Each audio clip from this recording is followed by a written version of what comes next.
Assalamualaikum dan salam sejahtera. Saya Nur Alia Nabila binti Muhammad Sabri dari kelas 3 Agama 1. Saya memilih buku yang bertajuk Potensi Tenaga Elektrik dan Alternatif. Sebuah karya Fadilah Hani Muhammad. Buku ini mengandungi sebanyak 48 bilangan muka surat dan diterbit pada tahun 2013. Buku bersiri meneroka inovatif masa hadapan ini telah menarik perhatian saya ketika sesi pemilihan buku di perpustakaan sekolah. Terdapat beberapa judul yang menarik di dalam siri ini.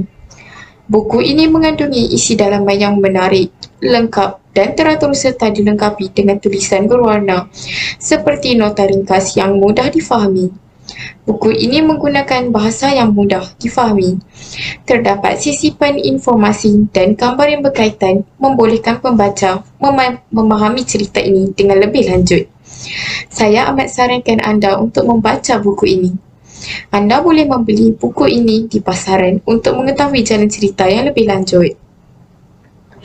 Kawan-kawan nak tahu apakah isi yang terkandung di dalam buku ini? Baiklah, mari kita mulakan dengan sinopsis buku ini.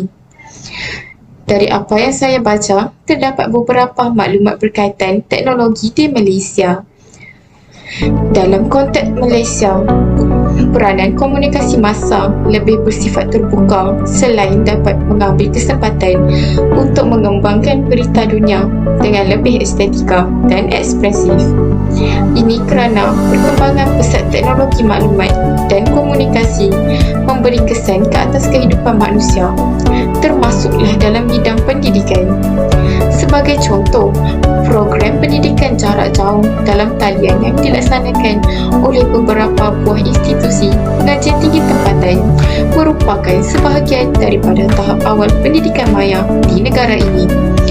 Teknologi maklumat dan komunikasi atau Information and Communication Technology ICT bukan lagi asing pada masyarakat di Malaysia dan merupakan satu manifestasi masa kini.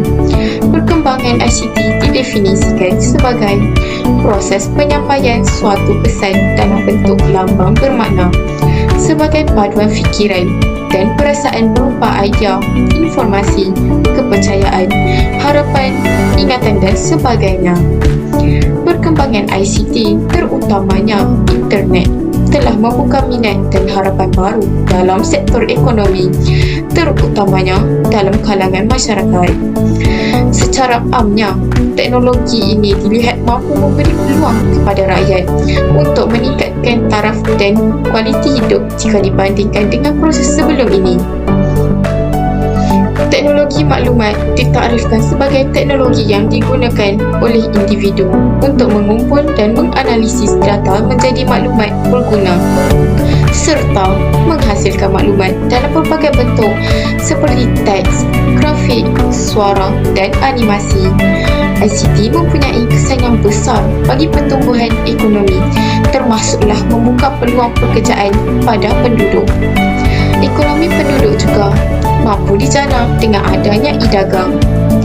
ICT dilihat sebagai satu alat untuk merevolusikan pembelajaran, memperkayakan kurikulum, menstrukturkan organisasi sekolah dengan lebih berkesan. Kesimpulannya, ICT membawa peranan dan manfaat yang luas kepada seluruh penduduk di Malaysia. ICT adalah satu bidang penting yang harus dikuasai dan diharungi agar tidak ketinggalan.